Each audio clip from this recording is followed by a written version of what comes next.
Smarty India presents अजब प्रेम की गजब कहानी। बहुत ही दुर्लभ और बहुत ही अच्छी कहानी, बहुत ही सच्ची कहानी मैं आपको दिखाने जा रहा हूँ। बेटी अब नहीं रही इस दुनिया में, उसका एक बेटा हुआ है, उसके साथ वो अभी उसका दूध पी रहा है। जो दूसरा आप देख रहे हैं वो इन्हीं गौ माता का बेटा है। ये देखो, ये देखो, खेलना है लड़ना है।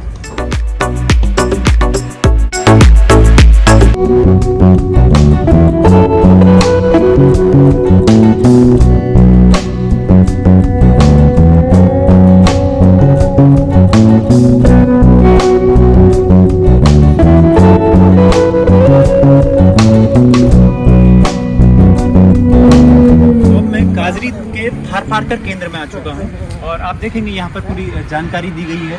ICAR central arid zone research institute Jodhpur पूरा लिखा गया है। Division of live stock production and range management, यहाँ पर पूरी जानकारी है कैसे किस ब्रीड पर यहाँ पर काम कर रहा है। यहाँ से हम आगे बढ़ते हैं तो सामने आपको एक बोर्ड और नज़र आएगा, इसमें पूरी डिटेल है कि यहाँ पर कितने नंदी हैं, कितने मादा हैं, मतलब मादा का मतलब है कि कितनी गौ माताएँ हैं। तो थार पारकर गौवंश पशु कितने हैं, वयस्क पशु एक नर है यानी एक नंदी है, और गौ माताएँ 25 हैं, और अवयस्क पशु एक नर है, तो 31 नर हैं, और मादाएँ जो हैं 29 हैं। टोटल यहाँ पर संख्या जो है गौवंश की वो 86 है, यानी 86 गौवंश पर इस वक्त जो है थार पारकर नस्ल पर यहाँ पर काम हो रहा है। और जब हम इसके आगे आते हैं तो यहाँ पर पशु दाना भंडार है। सर पैकेट फीड जो उसकी बात जब हम करते हैं तो वो ये यहाँ पर है, किसका दाना है? सरस गोल्ड। सरस गोल्ड की इस क्षेत्र में मैं देख रहा हूँ बहुत ज़्यादा जितने भी पशुपालक हैं, गोपालक हैं या डेयरी हैं या गौशालाएं, उनमें बहुत अच्छा इस्तेमाल है। और फुकेर प्रयोग करिए। अच्छा, फुकेज खाते हैं। अच्छा, इससे दूध बढ़ता है? हाँ, बहुत बढ़िया, बहुत बढ़िया। बिल्कुल, जो ये अपना आप में बैलेंस डाइट है सर, बैलेंस डाइट है। इसमें सब ये है कि आपको मक्की भी दिखेगी, मक्की है, सरसों की खल वगैरह सब प्रोटीन जो भी चूरी वगैरह सब मिक्स है। अभी तक मैंने जितने लोगों से बात की है, ये सरस गोल्ड जो है ये बहुत ही फायदेमंद है। और फिर इनके अलावा आपको ग्रीन पाउडर और सूखा चारा इन सब को भी खिलाना पड़ेगा। वो इसके बाकी हिस्सों में सारी चीज़ों का इंतजाम है, तो मैं आपको वहाँ भी ले जाऊँगा, वहाँ भी दिखाऊँगा।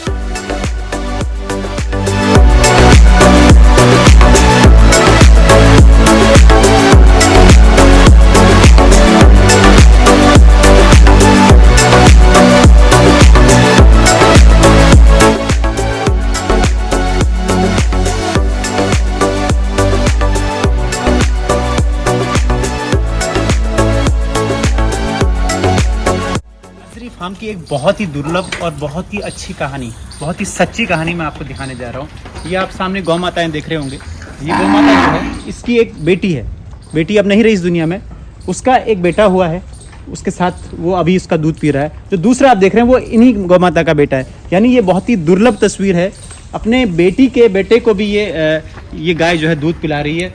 ऐसा वात्सल्य, ऐसा प्रेम, ऐसा सद्भाव और कहीं नहीं दिखता है। और आपको ऐसी तस्वीर, और ये सिर्फ गौ माता का ही प्यार है कि यही प्यार फिर जब मानव को मिलता है दूध के रूप में तो वो अति उत्तम हो जाता है।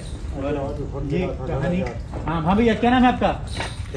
खेताराम जी, कब ब्याई थी वाली गौ माता? महीना भर हो गया।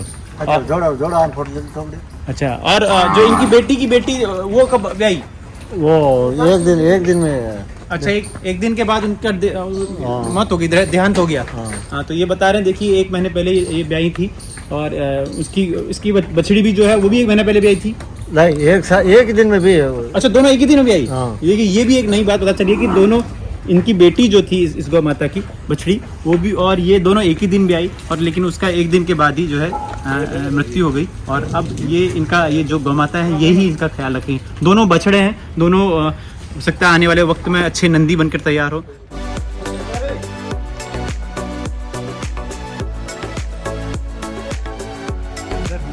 ये प्रेग्नेंट हीफर्स बछड़ियों का क्षेत्र है। यहाँ पर आप देख रहे होंगे सारी गौ माताएँ हैं, और ये गौ माताएँ जो है दूध देने वाली हैं और दूध देती हैं।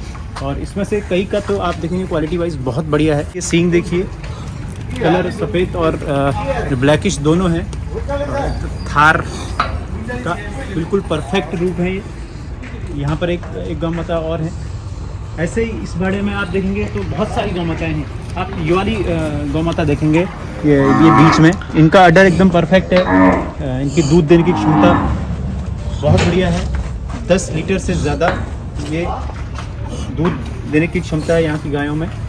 और उधर भी अभी बहुत सारी गौ माताएँ ऐसी हैं जिनकी क्वालिटी वाइज ये बहुत अच्छी हैं। थार पारकर इस हिस्से में जो है राजस्थान के जोधपुर में बहुत काम हुआ है थार पारकर पर। और काजरी एक पुरानी संस्था है जिसमें थार पारकर की नस्लों का संवर्धन किया गया है और बढ़िया तरीके से इनका रखरखाव किया जाता है। फीड पर बहुत काम किया जाता है, उनके ग्रीन फॉडर पर इनके लिए अच्छा व्यवस्था होती है। साफ़ सफाई देखेंगे तो साफ़ सफाई बहुत अच्छी है। और इनका प्यार देखिए, ये देखिए प्यार देखिए।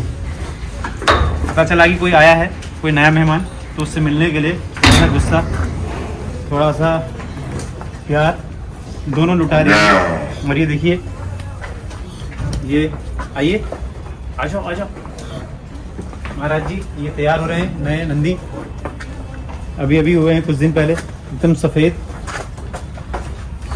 हम उठने लगा है धीरे धीरे और इनका मन है कि ये खेल रहे हैं मेरे साथ। ये देखो ये देखो ये देखो ये देखो ये देखो ये देखो ये देखो।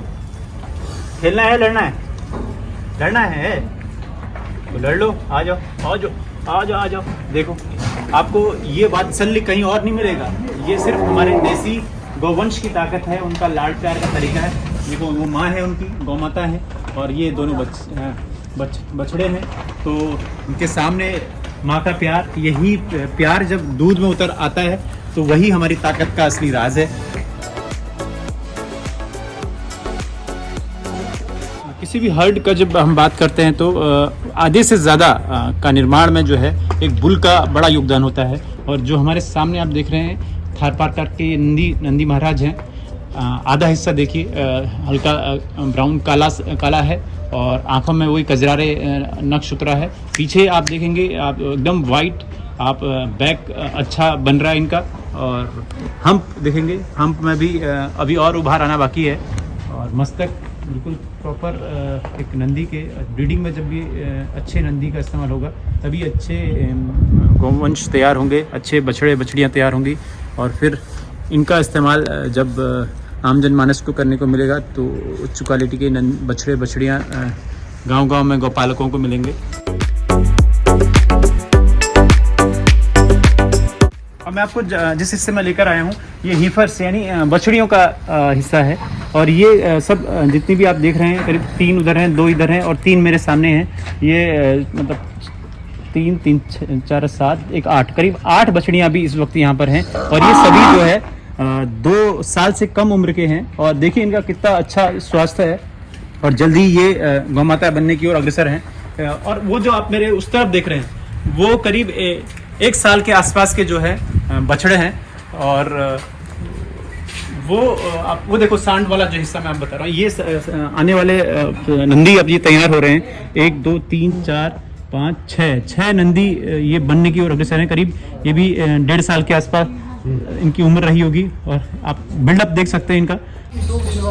अच्छे हिफस के लिए उम्र मायने नहीं रखती, उनका बॉडी वेट मायने रखता है। क्योंकि उनका बॉडी वेट अच्छा होगा, उनकी कद काठी अच्छी होगी, उनका शरीर अच्छा होगा तो वो जल्दी हीट में आएंगी और जल्दी वो बच्चा देने की उनकी यानी वो प्रजनन करने की और बछड़े बछड़ियाँ देने की क्षमता उनकी जल्दी विकसित होगी। और यहाँ पर हम देख रहे हैं कि इनका बॉडी वेट और इनका शरीर पर बहुत काम किया गया, इनके फीट पर बहुत काम किया गया। और आप देख सकते हैं कि ये देखिए इनके चारे की पूरी भरपूर व्यवस्था है, किसी भी प्रकार की कोई कमी नहीं है, पूरा ख्याल रखा गया है।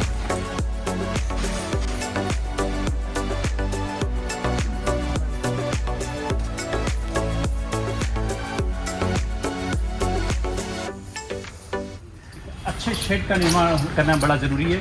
डिज़ाइनिंग करने पर बहुत ध्यान देना चाहिए।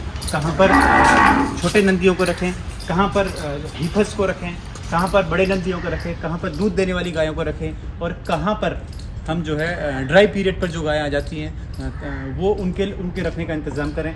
जब तक हम इस तरह के से पूरा एक प्लानिंग के तहत शेड निर्माण या अपने बाउंड्री का निर्माण ना करें या जहाँ पर गौवंश रहते हैं उनका निर्माण ना करें तो फेल होने के चांसेस रहते हैं। उससे क्या होता है कि हीट में आने वाली गायें हैं या ड्राई में आने वाली गायें हैं, वो सब एक दूसरे को हार्म पहुंचा सकती हैं। तो यहाँ पर इस बात का काजरी में आप देखेंगे हर चीज़ का प्रॉपर तरीके से ख्याल रखा गया है और इस निर्माण पर बहुत काम किया गया है, तभी ये फार्म इतना सक्सेसफुली रन कर रहा है।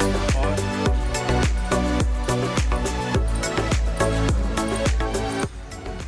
देखो ये पानी के पीने की व्यवस्था है यहाँ पर जितने भी गोवंश हैं सबके लिए, और चूना यहाँ डाला गया है। और जब भी हम गौशाला की बात करते हैं तो चूना आप हर जगह देखते होंगे, अमूमन ये कोई नई बात नहीं है, लेकिन हर जगह हर गौशाला में आप देखते होंगे यहाँ पर चूने नेचुरली चूना डाल दिया जाता है ताकि कैल्शियम की जो है कमी ना हो किसी भी गोवंश में, और इससे उनमें हर तरह के उनको मिनरल्स मिल जाते हैं। और पानी एकदम साफ़ है, पानी में कोई कमी नहीं है। जब भी प्यास लगती है, गर्मियों के दिनों में ज़्यादा प्यास लगती है, तो हर वक्त आपके यहाँ पर गौ माताएँ देखेंगी। ये जाड़ों का सीज़न चल रहा है तो इस वक्त थोड़ा सा पानी की प्यास नेचुरली कम लगती है। तो इस वक्त अभी यहाँ पर कोई नहीं, सभी गौ माताएँ, बछड़े बछड़ियाँ, नंदी सब अपने अपने बाड़े में हैं। यहाँ पर इस हिस्से में जब आप आएंगे तो यहाँ पर गायों का जो है दूध निकाला जाता है, और यहाँ से फिर ये जो बछड़े जो हैं, जिन गौ माताओं का दूध निकाला जाता है, 6 महीने से नीचे के जितने बच्चे हैं इनको, क्योंकि दूध पिलाना बहुत ज़रूरी है, ये सारे बच्चे जो हैं इस हिस्से में हैं, ये सारे बछड़े बछड़ियाँ इस हिस्से में हैं। उसके बाद यहाँ पर दूध रख के जो एक दूसरा हिस्सा है दुग्ध संकलन एवं बिक्री कक्ष जो आप देख रहे होंगे, उस तरफ शाम को बहुत भीड़ लग जाती है, क्योंकि सारा जो लोग दूध लेने के लिए आते हैं वो इस हिस्से में आते हैं। अब देखो इनको भी पता लग गया कि कोई इनसे मिलने के लिए आया है। ये देखिए छोटे छोटे बछड़े हैं, सब 6 महीने से कम उम्र के हैं। ये ट्रेविस वाला हिस्सा है, यहाँ पर गाय को कंट्रोल किया जाता है या बुल को कंट्रोल किया जाता है। इस हिस्से में ज़्यादा गाय का ये हिस्सा इस तरफ चला जाता है, फिर ये इसका इस हिस्से ऐसे उसको कंट्रोल में किया जाता है। यहाँ छोटे छोटे बछड़ों को कंट्रोल किया जाता है। तो अम्मा आपका क्या नाम है? आप क्या करते हो यहाँ? दूध निकालते हो सुबह शाम? अच्छा लगता है काम? कहाँ के रहने वाले हो? जोधपुर के ही। देखो अम्मा जो है यहाँ पर सुबह शाम दूध निकालने का काम अम्मा का है। और अभी देखिए ये जो मैं हिस्से की बात कर रहा था, ये दुग्ध संकलन एवं बिक्री कक्ष है।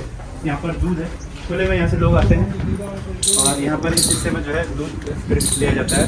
थार पारकर का शुद्ध प्योर दूध जो है यहाँ पर लोगों को मिलता है।